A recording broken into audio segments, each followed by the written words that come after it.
에스겔서 4장 그리고 에스겔서 5장 이 두 장 내용은 바로 유다의 임할 심판을 하나님께서는 에스겔 선지자를 통해서 네 가지의 상징적인 그런 예언을 말씀을 하시고, 그리고 그 상징적인 예언을 이제 해설해 주는 내용이 바로 4장 그리고 5장 내용에 이렇게 기록이 되고 있습니다. 특히 이제 4장 1절부터 5장 4절까지 이 내용을 통해서 보면은 첫 번째 바로 토판의 그런 이상을 가지고 지금 상징적인 행동을 하고 있고, 그리고 이어서 4절부터 8절까지는 이제는 누워있는 고통의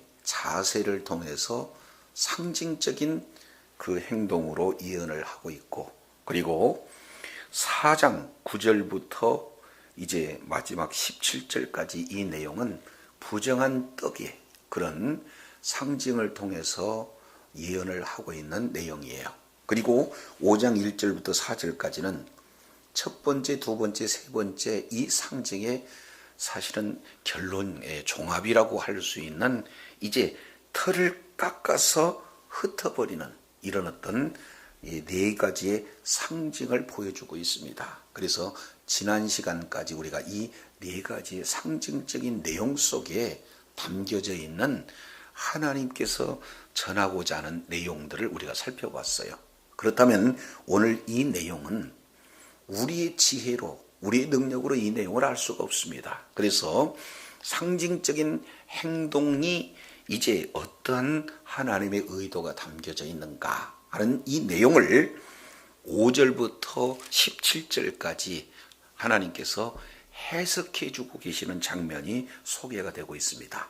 그래서 하나님의 말씀에 불순종한 바로 이 남유다 백성들이 끊임없이 하나님의 선지자를 통해서 말씀에서 벗어난 그들을 돌아오라고 수차례 거듭 경고했음에도 불구하고 돌아오지 않았습니다. 그래서 결국 우리 하나님께서는 상징적인 퍼포먼스를 통해서 직접적으로 그들에게 심판 메시지를 말씀을 하고 있어요.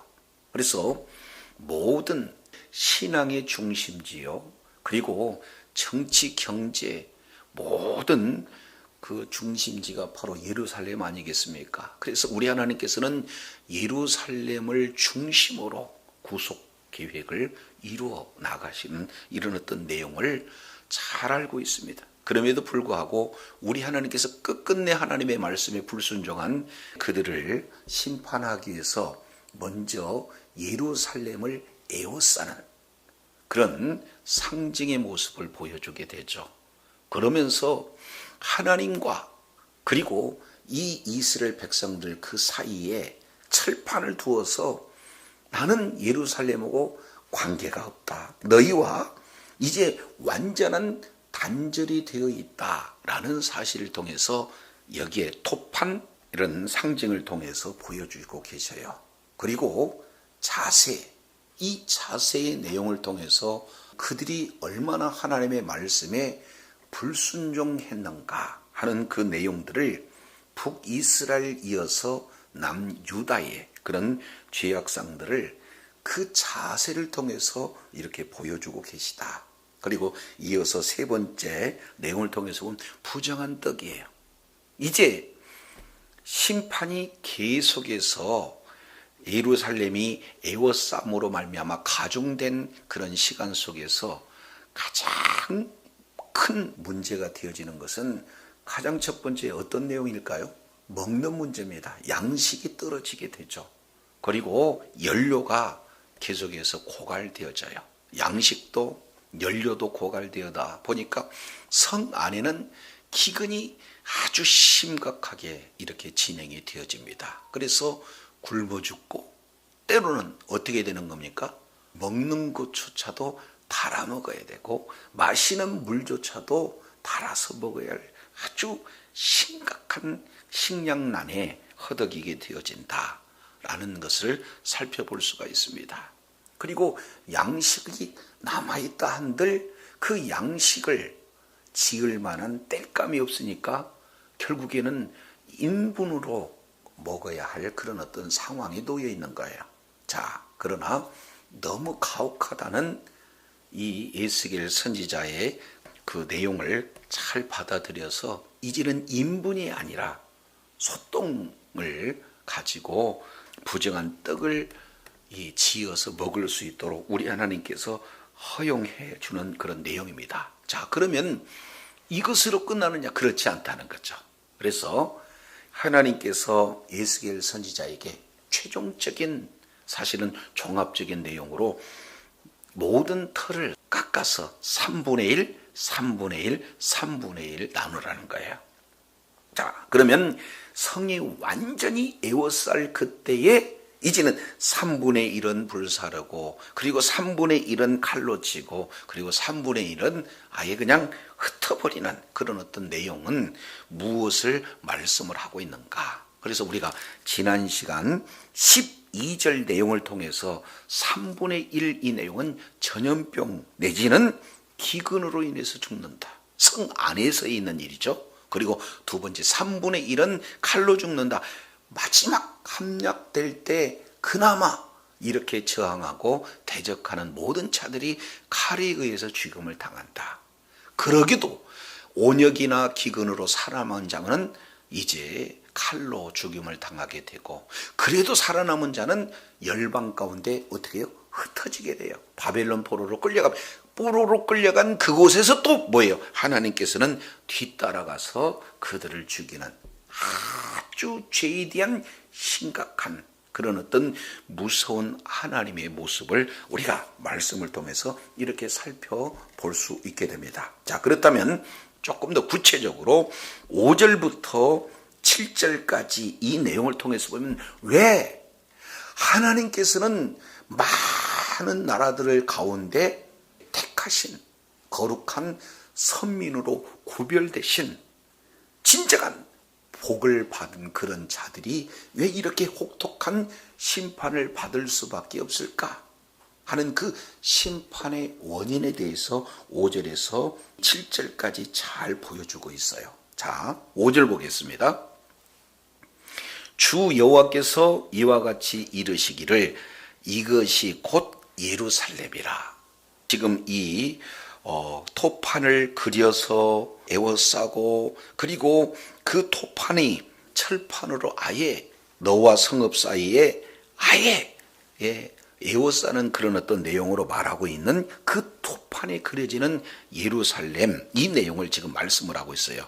그래서 내가 그를 이방인 가운데 두어 나라들이 둘러있게 하였거늘 그랬습니다. 이 내용을 통해서 보면 우리 하나님께서 이스라엘 백성들을 무엇으로 지금 삼고 있느냐?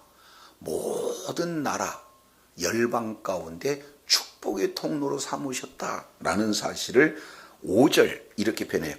이방인들 가운데 두어서, 그리고 하반절 모든 이방인 나라들을 뭐예요? 둘러있게 했다. 그러면 모든 이방 나라들의 가장 중심부에는 누가 있다는 겁니까? 예루살렘이 있다는 거예요. 그러니까 세상의 중심은 어디냐? 예루살렘이다 라는 것을 정확하게 우리 주님이 말씀을 하고 있어요. 자, 그런데 이 세상 중앙에 놓여있는 그 내용을 우리 하나님께서는 출애굽기 19장 5절 6절, 이것은 구약 성경의 아주 척추와 같은 매우 중요한 내용이죠.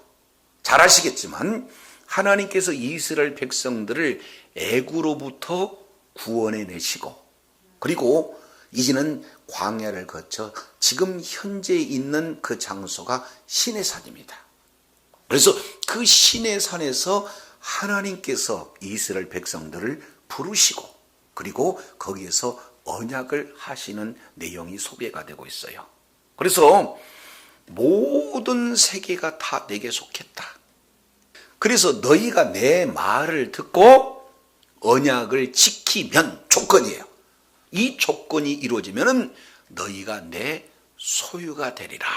우리 주님이 말씀을 하고 있습니다. 여기서 소유라고 하는 내용은 세귤라라는 그런 그 단어를 사용하고 있는데, 그것은 한마디로 본다면은 특별한 보물을 이렇게 말씀을 하고 있는 것을 볼 수가 있어요. 자, 그래서 출애굽기 19장 내용을 살펴보면은 바로 내 말을 잘 듣고 내 언약을 잘 지키면 너희는 모든 민족 중에서 내 소유가 되겠고, 이것은 특별한 보물, 이 내용을 지금 말씀을 하고 있습니다. 자, 그래서 첫 번째, 이제 그 내 소유가 되겠다는 우리 주님의 말씀이고, 두 번째는 19장 6절 내용을 보면은 너희가 내게 대하여 제사장 나라가 된다. 그리고 세 번째 내용은 거룩한 백성이 된다. 그러니까 세 가지입니다. 내 소유, 제사장 나라, 거룩한 백성.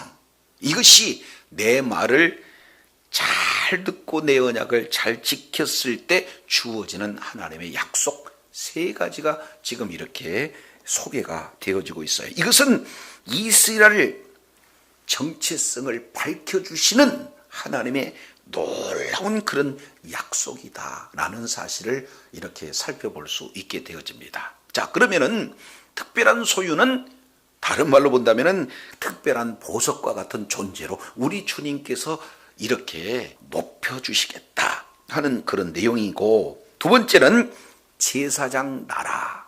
그러면 우리가 잘 알겠지만 제사장은 어떤 역할을 감당을 하는 자를 제사장이라고 해요?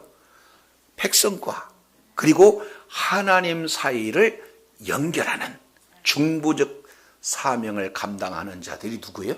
제사장. 그러니까 이스라엘 백성들을 제사장 삼는다는 것은 바로 세계 중앙에 이 이스라엘 백성들이 제사장 역할을 하고 있고, 그 모든 주변에 있는 이방 나라를 누구로 이끄는, 하나님께로 인도하는 제사장 사명을 감당하게 하겠다 하는 내용을 말씀을 하고 있어요. 그래서 첫 번째, 하나님과의 관계는 내 소유 그랬으니까 아주 특별한 보물과 같은 존재로 우리 주님께서 여겨주시고, 그들의 역할은 뭐냐? 제사장적 역할을 감당을 하게 되어진다. 그러면 제사장 역할을 감당하기 위해서 세 번째, 그들은 무슨 백성이 되어야 되는 거예요? 거룩한 백성이 되어져야 된다라는 사실을 이렇게 살펴볼 수가 있습니다. 다른 사람과 구별된 백성이다, 그 말이죠. 여기서 거룩이라고 하는 것은 다른 의미로 구별된 그런 어떤 내용을 말씀을 하고 있어요. 언어도 구별되고 생각도 구별되고 무엇보다도 가치관이 구별된다라는 사실을 볼 수가 있어요. 이방 나라 사람들은 세상의 가치를 더 중히 여기고 눈에 보이는 그 가치를 따라가는 그런 삶을 살았다면, 언약 백성들은 뭐예요? 세상을 발딛고 살지만 그 시선이 어디에 머무르냐? 이 세상의 가치보다 하나님 나라의 가치를 더 두고 해요. 눈에 보이지 않지만 오늘도 하나님의 말씀을 잘 듣고 하나님의 언약을 지키는 그런 특별한 보석과 같은 그런 어떤 존재로서의 삶을 거룩한 백성, 이렇게 지금 말씀을 하고 있는 것을 보게 됩니다. 따라서 오늘 우리 주님께서는 이방 정중앙에, 세상 정중앙에, 그래서 많은 이방인들을 주님의 품으로 이끌 수 있는 특별한 존재, 바로 어떤 내용을 말씀하고 있습니까? 제사장적 나라. 이것이 축복의 통로로 우리 하나님께서 먼저 이스라엘 백성들을 고별하여 택하신 줄로 믿습니다. 그렇기 때문에 이렇게 존귀한 민족의 공동체로 세웠어요. 자, 그러면은 이제는 선한 영향력을 행사해서 저들이 하나님을 섬김으로 말미암아 하나님께서 그들을 지키시고 하나님께서 그들을 돕고 하나님께서 그들에게 모든 필요를 채워주시는구나. 그러면 우리도 저들처럼 똑같이 하나님의 말씀을 기준으로 삼아서 하나님 앞에 나가야 되겠다 하는 선한 영향력을 끼쳐야 제사장적 역할을 잘 감당하는데 그들은 그러지 못했다는 겁니다. 그래서 5장 6절 이 내용을 통해서 보니까 그가 내 규례를 거스러 이방인보다도 악을 어떻게 행했어요? 더 행했어요. 그러면서 뒤에 6절 중반절 내용을 보니까 내 율례도 그러함이 그들 둘러있는 나라보다 뭐했다? 더하니 이는 그들이 내 규례를 버리고 내 율례를 행하지 아니하였음이라. 지금 이렇게 말씀을 하고 있습니다. 그러므로 나 주 여호와가 말하노라 너희의 요란함이 너희를 둘러싸고 있는 이방인보다 더하여 내 율례를 행하지 아니하며 내 규례를 지키지 아니하고 너희를 둘러있는 이방인들의 규례들도 행하지 아니하였음이라. 이렇게 지금 말씀을 하고 있습니다. 여기서 보면 자 5절 이방인 가운데 있다. 그리고 5절 하반절 모든 이방 나라들은 예루살렘을 둘러있게 했다. 6절 중반절도 그 둘러있는 이방인 이렇게 표현을 하고 있고요.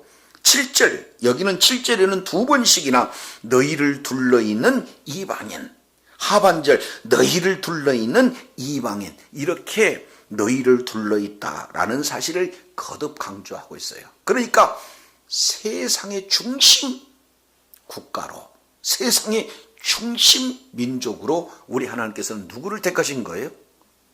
이스라엘 공동체를 택했다 그 말이죠. 그런데 그들은 이런 축복의 통로로 은혜 가운데 거했습니다. 그러나 그들은 사명을 감당하지 못하고 오히려 이제 이방인들보다도 더 악한 악행을 저질렀다라는 사실을 이렇게 세 번씩 이렇게 표현합니다. 6절 이방인보다 더 행하며 그리고 6절 중반절 이방인보다도 더하니 7절 중반절 이방인보다도 더하여 그래서 더하여 이렇게 말하고 있는 것을 보게 됩니다. 자 그러면은 선한 영향력으로 그 이방인들이 하나님을 모르는 하나님을 등지는 그런 자들을 하나님께로 이끌어야 되는데 오히려 보는 보이지 못하고 이방인보다도 더한 것은 왜 그랬을까요? 내용을 봤더니 여기에 반복적인 내용이 이렇게 돼요. 5절 내 규례를 거스렀다. 6절 하반절 내 규례를 버렸다. 내 율례를 행하지 않았다. 7절 중반절 내용을 봐도 내 율례를 행하지 않았고 내 규례를 행하지 않았다. 심지어는 이방인의 규례도 행하지 않았다. 그러니까 결국 이방인보다도 더 못했다 하는 이런 내용들을 이렇게 볼 수가 있어요. 자, 그러면 우리 하나님께서는 예루살렘을 왜 애워쌌는가? 그리고 그 애워싼 이후에 최종적인 그런 범죄의 결과로 3분의 1은 기근과 전염병으로 죽게 하고 또 거기서 살아남은 자는 칼에 죽게 하고 또 그나마 거기서 사로잡은 자는 아예 흩어버린다는 거예요. 그리고 흩어버리면 끝나는 것이 아니라 그곳까지 우리들께서 찾아가서 이렇게 심판하시는 그 내용은 다른 게 있지 않다는 거죠. 하나님의 율례와 하나님의 법도 다른 말로 하나님의 말씀을 떠나서 오히려 이방인보다 더 악했기 때문에 이런 심판을 하게 된 거다라는 사실을 정확하게 보여주고 있어요. 그렇기 때문에 우리 하나님께서는 사랑의 하나님 맞습니다. 그러나 사랑의 하나님만은 아니에요. 오늘 말씀에 벗어났을 때는 어떻게 해요? 그 말씀에 그대로 말씀대로 공의의 하나님이 되어진다. 그러니까 무서운 하나님이 또 이렇게 되어진다는 것을 이렇게 살펴볼 수 있게 되어집니다. 자, 그러면 어떻게 공의가 그대로 이루어지는가? 심판의 그 집행 과정을 자세히 이렇게 기록을 하고 있는 것이 8절에서 12절까지입니다. 첫 번째, 왜 하나님께서는 예루살렘을 심판하는가? 그 원인을 말씀을 하고 이어서 이제는 심판의 구체적인 진행 과정을 8절부터 12절까지 보여주는데, 자, 8절 보시죠. 그러므로 나 주 여호와가 말하노라, 나 곧 내가 너를 치며 그랬습니다. 그러니까 결국 하나님께서 이스라엘 공동체에 대해서 대적이 되겠다. 내가 친다. 바벨론은 하나의 도구에 불과한 거고 실제 치는 대상이 누구냐? 나, 곧 내가 너를 친다. 그런데 여기 보니까 이방인의 목전에서 너에게 벌을 내리되 이렇게 말하고 있어요. 그러니까 모든 이방인들의 보는 앞에서 뭐 하고 있어요? 하나님께서 직접 그들의 대적이 돼서 그들을 심판을 하겠다. 한마디로 축복의 통로가 아니라 뭐가 되는 거예요? 심판의 하나의 본보기로 우리 주님께서 세워버리겠다는 거예요. 이제는 축복에서 심판이 되어지는 거예요. 그 이유는 딱 한 가지입니다. 말씀을 벗어났기 때문에. 자, 그래서 여기 보면은 8절에 두 번씩 기록되고 있어요. 내가 너를 친다. 내가 너를 벌을 내린다. 우리 주님이 지금 말씀을 하고 있고 9절도 내가 모든 가증한 일로 말미암아 내가 전무후무하게 내게 내릴 것이다. 여기서 전무후무하게 심판하시겠다는 것. 자, 그러면은 어떻게 할 때 전무후무하는가 봤더니 10절 이 내용을 보니까 너무 무시무시합니다. 자, 10절 그리한즉 내 가운데서 아버지가 아들을 잡아먹고 아들이 아버지를 잡아먹으리라. 내가 벌을 내게 내리고 너희 중에 남은 자를 다 사방에 흩으리라. 그러니까 오늘 내용을 보니까 8절에 내가 너를 친다. 그리고 9절 내가 전무후무하게 내린다. 10절 내가 벌을 내린다. 하나님께서 주도적으로 심판을 하시겠다 분명히 말씀을 하고 있습니다. 결국에 이제는 남은 자가 있다 없다 없도록 아예 다 이제 흩어버리시겠다라는 사실을 이렇게 분명히 말하고 있어요.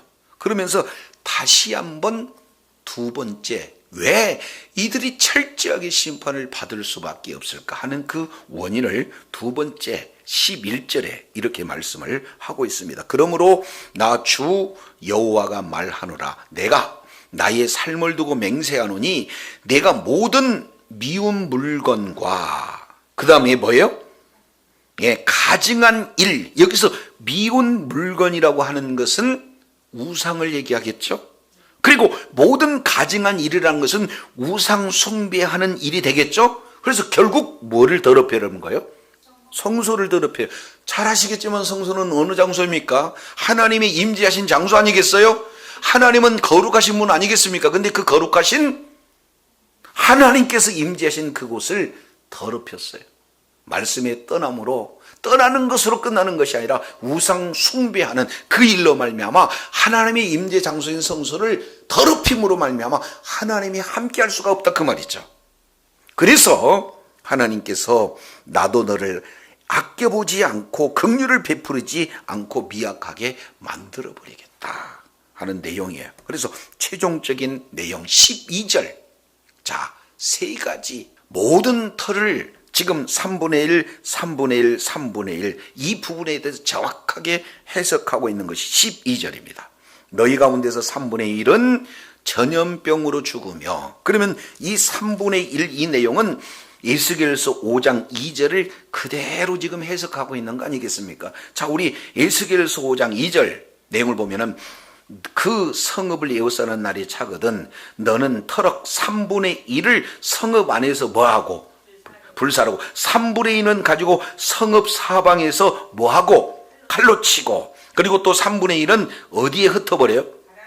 세 가지입니다. 불사르고 칼로 치고 바람에 흩뜨고. 이 뜻이 무엇인가? 이것을 12절에 3분의 1은 불사른다라고 하는 것은 전염병으로 죽이고 기근으로 죽인다, 멸망시킨다는 거예요. 이것이 불사른다는 것에 해석이 되어지는 거고, 두 번째 3분의 1은 칼로 친다는 것은 모든 사방에서 칼에 뭐 하겠다는 거예요? 엎드러지게 한다는 거예요. 이것은 이제는 성을 에워쌀 때 1차적으로 이루어지고 성을 함락할 때 2차적으로 이루어지는 거예요. 그러니까 마지막 대항할 그때 칼에 의해서 죽임을 당하게 된다.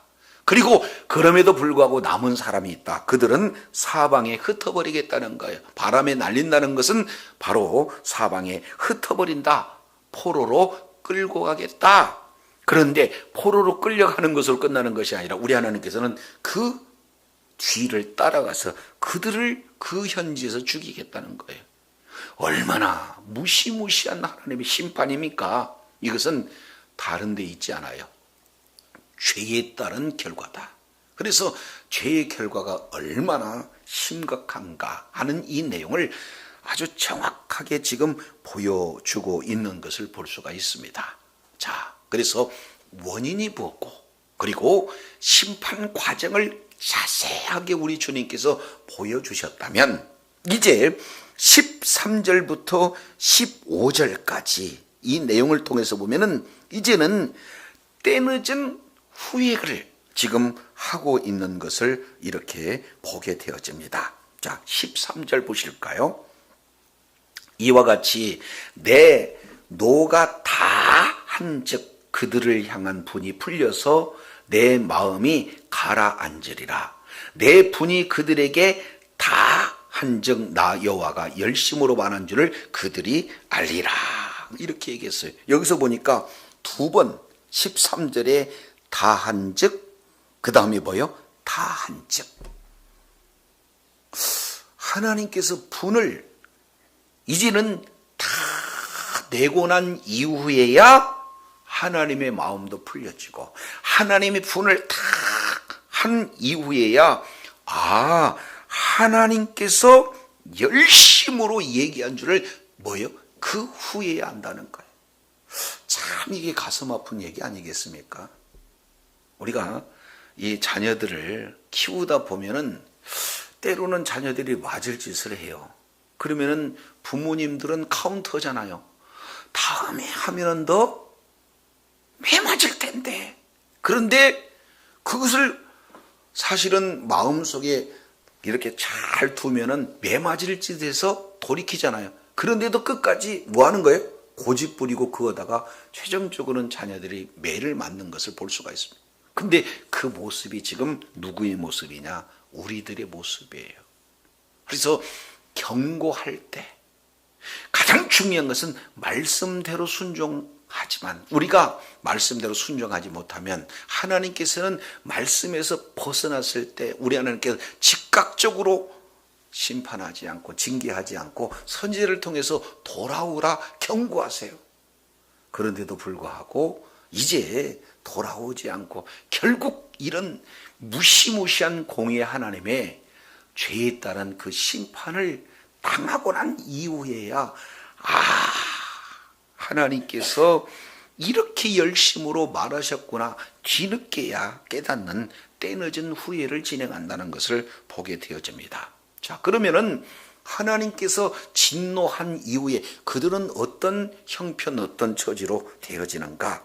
자, 14절, 15절에 반복적으로 진행하는 단어가 있죠. 자, 14절 보시죠. 내가 이르되 또 너를 황무하게 하고 너를 둘러싸고 있는 이방인 중에서 모든 지나간 자의 목전에서 뭐가 된다는 것? 모욕거리가 된다.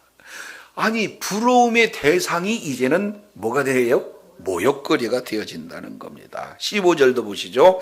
내 노와 분과 중한 책망으로 네게 벌을 내린 즉 너를 둘러싸고 있는 이방인들이 내가 뭐요?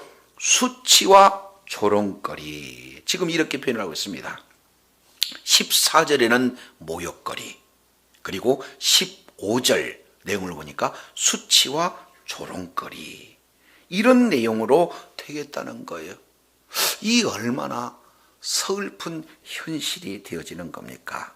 자, 그러면서 다시 한번 최종적으로 15절, 16절 세 가지의 심판 집행에 대한 내용을 강조하고 있습니다. 16절, 내가 멸망하게 하는 기근의 독한 화살을 너희에게 보내되 기근을 더하여 너희가 의뢰하는 양식을 끊을 것이다. 첫 번째, 기근에 대한 내용입니다. 두 번째, 17절, 내가 기근과 산원 짐승을 너희에게 보내 외롭게 하고 너희 가운데 뭐예요? 전염병과 사륙이 일어나게 하고 그랬습니다. 두 번째 내용은 뭐예요? 전염병이에요.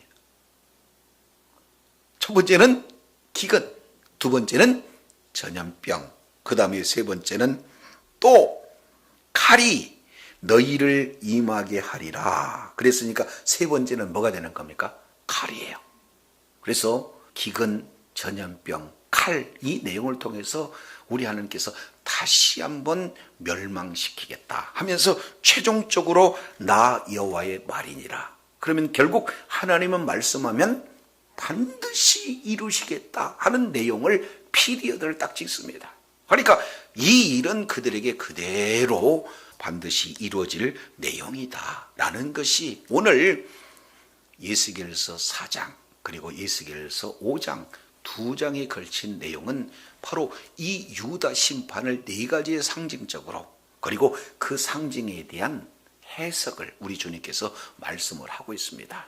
왜 그들이 이렇게 철저하게 심판을 받아야 되는가 하는 그 원인, 그리고 심판이 어떻게 진행되는가 하는 그 진행 과정을 정확하게 우리 주님이 보여주시고, 그리고 실제 집행이 된 이후에야, 미리 아니면은 말씀할 때 깨달은 게 아니라 다 집행을 당하고 한 이후에 때늦은 후회를 한다는 사실, 이 세 가지 내용을 오늘 본문을 통해서 살펴볼 수가 있습니다.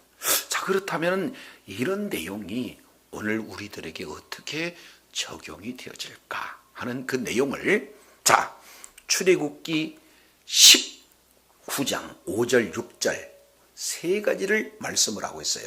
너희가 내 말을 잘 듣고 내 언약을 지키면, 조건이죠. 그러면은 너는 내 소유가 되겠다, 제사장 나라가 되겠다, 거룩한 백성이 되게 하겠다 하는 그 말씀을 이스라엘 백성들에게만 주어졌느냐? 아니라는 거예요.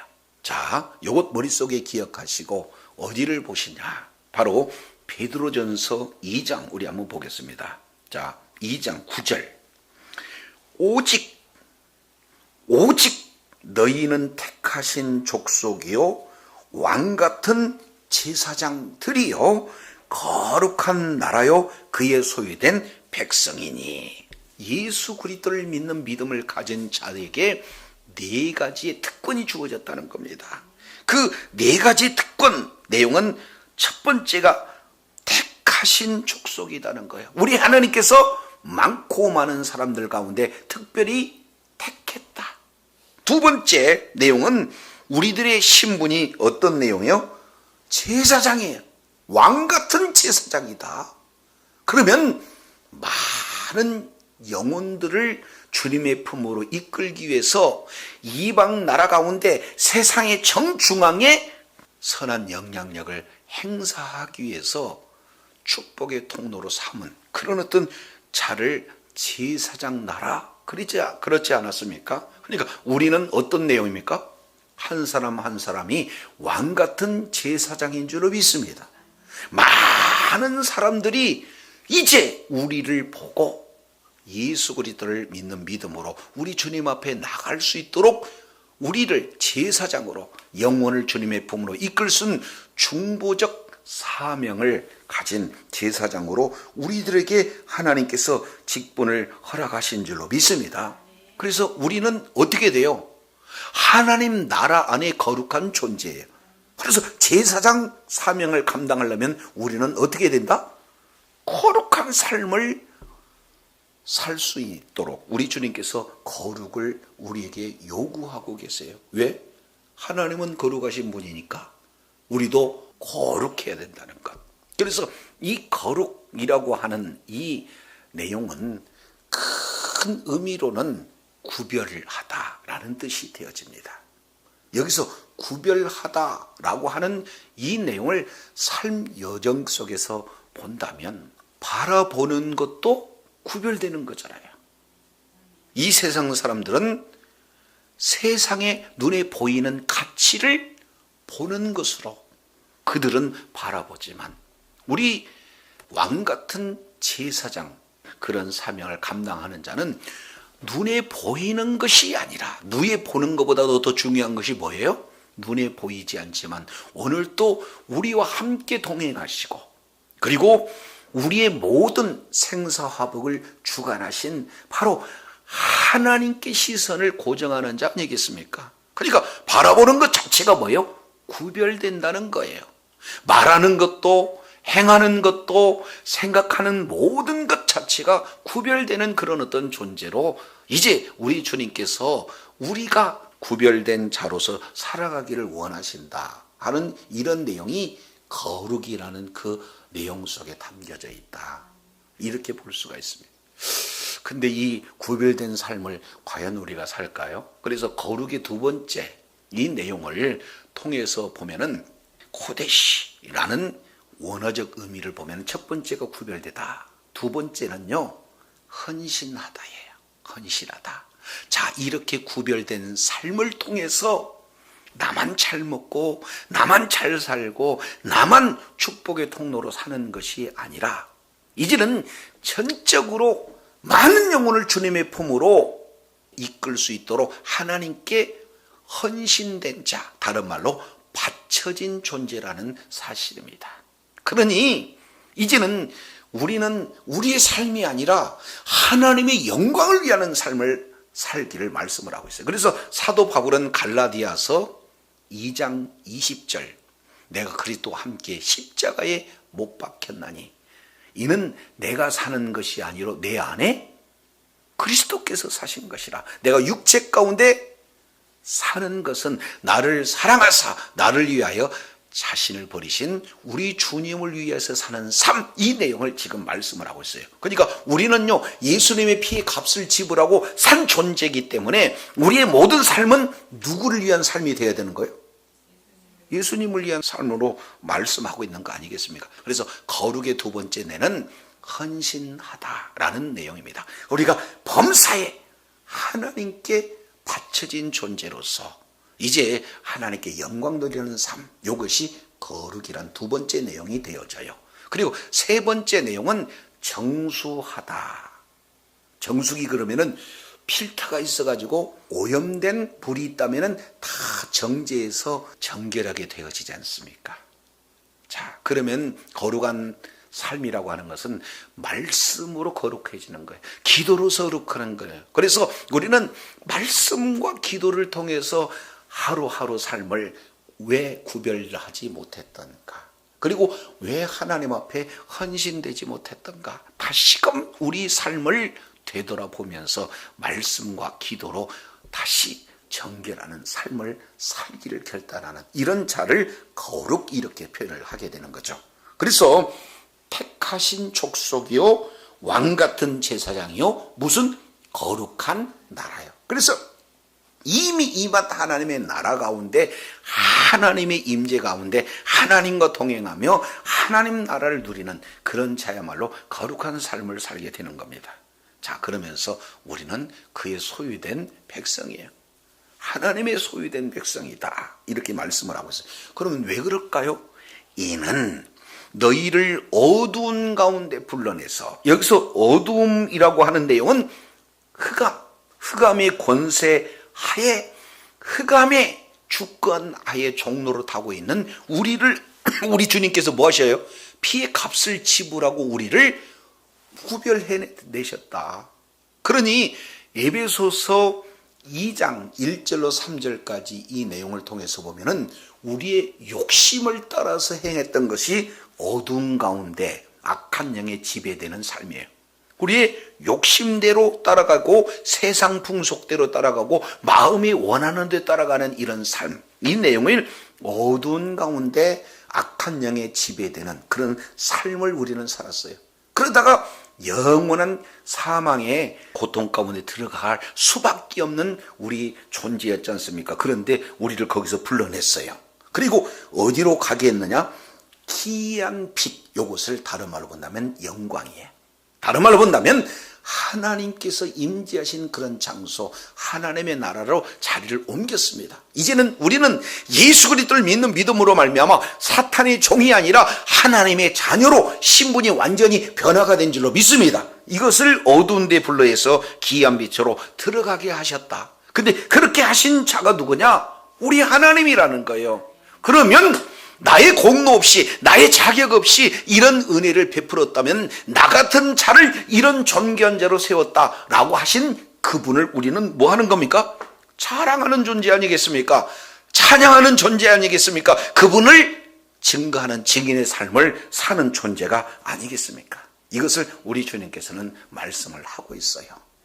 그래서 오늘 에스겔서 5장 5절로 17절까지 이 내용을 통해서 보면 우리 하나님께서는 말씀에서 벗어난 모든 자를 철저하게 뭐 하신다? 심판한다. 이유는 한 가지, 세상 중앙에 많은 이방인들 가운데 하나님의 말씀대로 사는 그런 자가 바로 우리 하나님께서 특별한 소유로 삼고 이제 제사장 나라로 거룩한 백성으로 살아갈 수 있도록 우리 주님께서 축복의 통로로 세워주셨는데 오히려 선한 영향력을 행사하지 못하고 이방인보다도 더 악행을 더하는 그런 백성이 되는 것은 이유는 딱 하나, 하나님의 말씀에 벗어났기 때문에 그렇다는 거예요. 자, 그래서 이렇게 심판받을 수밖에 없는 이스라엘 백성들, 그 우리의 모습인데 우리 주님께서 우리가 받아야 할 이런 심판, 그것을 예수님께서 우리들의 죄를 짊어지고 십자가에서 고난받으심으로 말미암아 대속적 죽음, 우리들의 죄를 대속해 주심으로 말미암아 예수 그리스도를 믿는 믿음으로 이제는 죄 사함이 우리들에게 주어진 줄로 믿습니다. 자, 그렇다면 이제 우리는 심판과 관계없는 존재예요. 그럼 우리에게 주어지는 하나님의 소망은 뭐갑니까? 우리를 오직 택하신 족속이요 왕같은 제사장이요 그의 소유된 백성이니, 우리 주님이 말씀을 하고 있어요. 거룩한 나라요 그의 소유된 백성이, 이는 그를 어두운 데서 불러내 그의 기이한 빛 가운데로 들어가게 하신 자의 아름다운 덕을 선포하기 위해서 우리 주님께서 저와 여러분에게 이런 은혜가 주어졌다는 사실입니다. 그래서 너희는 이제는 세상의 빛이다. 너희는 세상의 소금이다. 우리 주님께서 말씀하고 있습니다. 이제 어둠 가운데 소망 없이 헤매이는 갈 길 모르고 방황하는 그들, 이제 너희는 소금이다. 세상에 부패해지고 그 맛을 잃어가는 그런 모든 자들에게 바로 빛과 소금의 사명을 감당하고, 그리고 우리를 구원해 주신 하나님을 찬양하는 그런 복된 자리에 세워주셨다면 이제 저도 여러분도 우리의 힘, 우리의 능력으로 할 수 있을 것 같지만 할 수 없어요. 그래서 성령의 능력을 받아서, 성령의 인도함을 받아서 날마다 하나님의 마음을 시원케 하는, 하나님을 찬양하는, 하나님께 영광 돌리는 그 내용은 내가 거룩한 삶을 살 뿐만 아니라 많은 영혼을 주님의 품으로 이끌어서 우리 하나님의 뜻을 이루고 하나님 나라 확장하는 일에 존귀하게 맞는 복된 자리에 있는 자체가 하나님께 영광 돌리는 삶이 되어진 줄로 믿습니다. 주님 오시는 그날까지 주의 뜻을 이루고 주님 나라 확장하는 일에 끝까지 의로운 병기로 쓰임받고 이를 통해 주님께 영광 돌리는 주의 자녀들이 다 되시기를 예수 이름으로 축복합니다. 기도하겠습니다. 거룩하시고 자비로우신 신실하신 하나님 아버지, 오늘 에스겔 선지자를 통해서 이스라엘 백성들이 계속 거듭하여 하나님의 말씀을 선포해서 말씀에 떠난 그들을 돌이키라고 선지를 통해서 주님께서 말씀하셨지만 끝끝내 그 말씀을 듣지 않는 완악한 그런 자들에게 이제는 말이 아닌 행동으로 퍼포먼스로 보여주는 4가지의 이상, 바로 토파는 환상, 그리고 자세의 환상, 부정한 떡의 환상, 그리고 털을 이제 산모를 흩날리는 그런 환상, 이 내용을 통해서 완전한 하나님의 그런 심판을 보여주고 있습니다. 원인이 뭐고 심판이 진행 과정이 어떻게 되며 최종적으로 심판받는 이후에 돌이키는 그런 어떤 모습들 하나하나 살펴보면서 우리가 동일하게 어둠 가운데 있은 우리를 예수님께서 친히 우리를 빛 가운데로 놀라운 대속적인 죽음으로 말미암아 자리를 옮겨주셨사온즉 우리가 4가지의 특권을 받은 인생으로서 오직 너희는 택하신 족속이요 왕같은 제사장이요 거룩한 나라요 소유된 백성으로서 놀라운 그런 특권 가운데 놓여 있다면 이제 우리가 여전히 어둠 가운데 행하는 어리석은 자리에서 벗어나 아름다운 귀한 빛 가운데 거할 뿐만 아니라 아직도 어둠가에 있는 그런 자들에게 예수님을 증거하여 이제는 귀한 빛 가운데로 들어오게 해서 정말로 이렇게 자리를 옮겨주신 아름다운 우리 주님을 찬양하는 그런 증인의 삶으로 하나님께 영광 누리는 주의 사랑하는 자녀들 다 되게 역사하여 주시옵소서. 우리 구주 예수님 이름으로 기도드립니다. 아멘.